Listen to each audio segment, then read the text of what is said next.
Batgirl number 40, Cecil Castellucci, writing with Carmine Di Giandomenico on the art.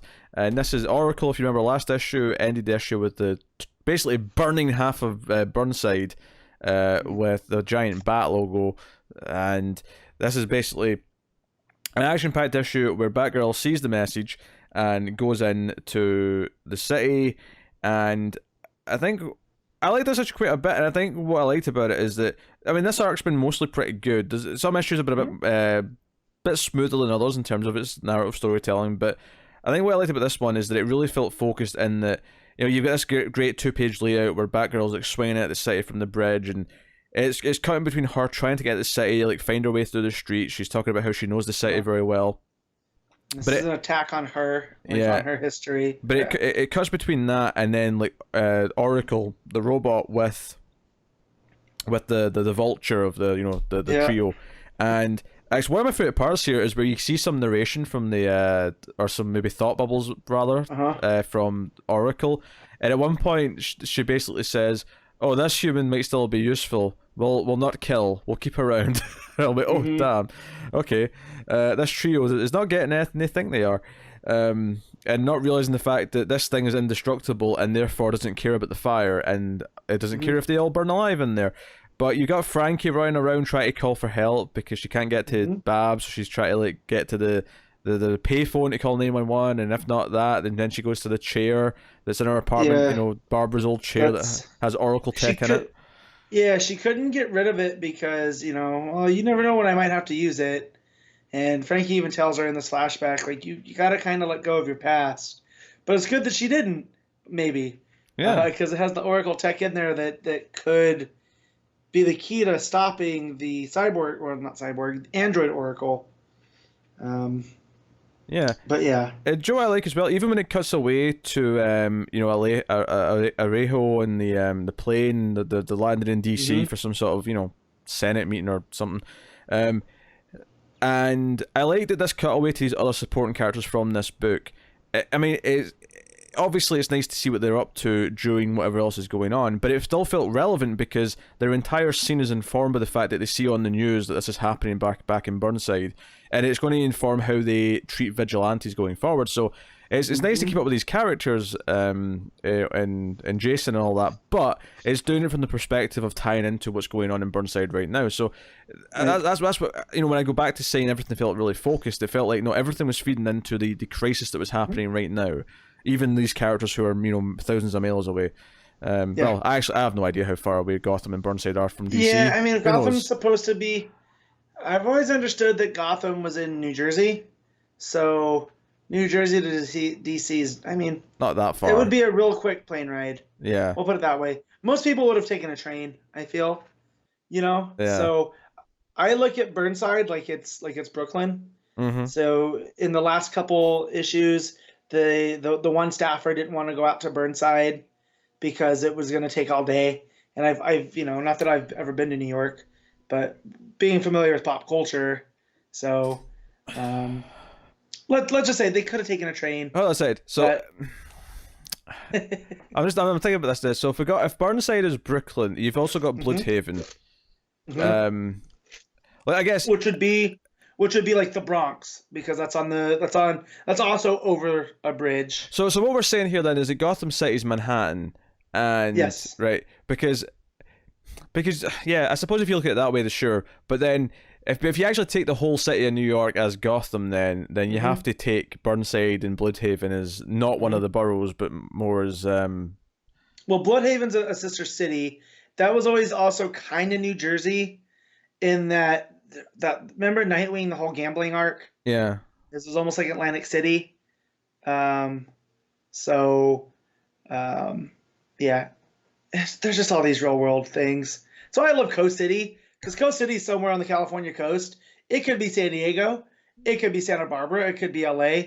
Who knows?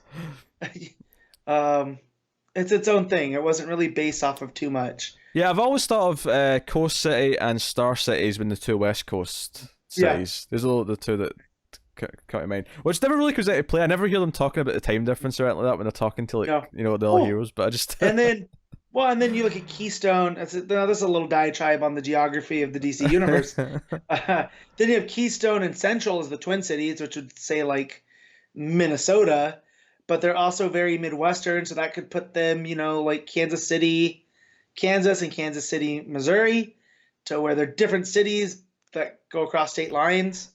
Joe, the problem with all this is, though, is that we've established that in DC continuity, a lot of the real cities still exist as well. So try to make them all fit in the map together is a bit of a pain. I remember reading an article one time that said that if you compare the Earth of the DCU versus the Marvel universe, is that the Earth has to be a little bit bigger to accommodate the cities that are in the DC universe. Because you just need more area. So they're just a little bit different versus Marvel, which is very much a real place as far as the cities are concerned. I mean, you have Madripoor and all these other places, Genosha and whatnot. But yeah. Anyways, what are we talking about here with Burnside? Yeah, it's Batgirl's making her way through a burning city, and it's kind of delightful in terms of being action. I loved Oracle here turning Vulture into a camera. Oh, this was brutal. This was actually really dark. Yep. She sort of puts like a camera in his eye and like connects to his optical nerve so that she can use him as a camera. Very, very dark. But basically, the signal that's sent out by the chair when Frankie turns it on, like Oracle senses this and realizes there's an update to her software, that there's new Oracle data that she can take in and absorb and become better. But obviously Batgirl also kind of races towards this, and this is kind of where they finally face off. She runs into a couple of the trio on the way, has a couple of fights, but we get to this kind of this payoff here, and Oracle's kind of kicking her ass, and she can kind of predict all of her moves because of course Oracle's based on Babs and is very good at fighting her. So Babs essentially has to do the one thing that like she would never otherwise do, and that is run away. That's kind of how the book ends. And it's kind of the tactic. Obviously, the doom symbols in the sky as well. Here, it just kind of feels tacked on, like, sure. One thing I will say I like about this tying into everything, though, is I do kind of like that Babs is constantly saying, that Lex must have helped the trio with this. Once she sees the trio, how is Lex behind this? And while he did kind of give something to Oracle to wake her up, I do kind of like that for the most part, she's kind of wrong. That it's not really Lex behind... At least a lot of this. Like, sure, he did kind of help Oracle, but I don't know, she keeps assuming things, and she keeps assuming Lex is behind, and maybe, did he help the trio? She keeps kind of questioning these things, and I like that she's just wrong. Like, okay, no, it's not tying into that much. But of course, the doom symbol does appear, so it does tie. But I like that too. That this is a personalized problem for Barbara, But and so she jumps off into the fire. Because and then you see Oracle saying solve for X, because this is what was unexpected, which I like. Yeah, so it just says next the end of Batgirl ? Probably not, because her book still exists, but wouldn't be the first time. Those next time on is a bit misleading, but so she's falling into the fire at the end of it. And it's like Burnside is burning. It is literally Burnside throughout this issue. But I thought it was a really well focused issue. Her sort of making her way through the city, trying to figure out what's going on, mixed with Oracle like, dealing with the trio, Frankie trying to call for help, and then a little bit with Alejo and those characters. Everything felt tied into the same thing that was going on. It was all revolving around the same crisis, and I thought it was a good read because of that. So, what are you rating them at? I'm going to give this one an 8. Yeah, I'd go with a straight 8 as well. I thought it was solid. And I think Castellucci's been doing a good job on Batgirl since taking over, so...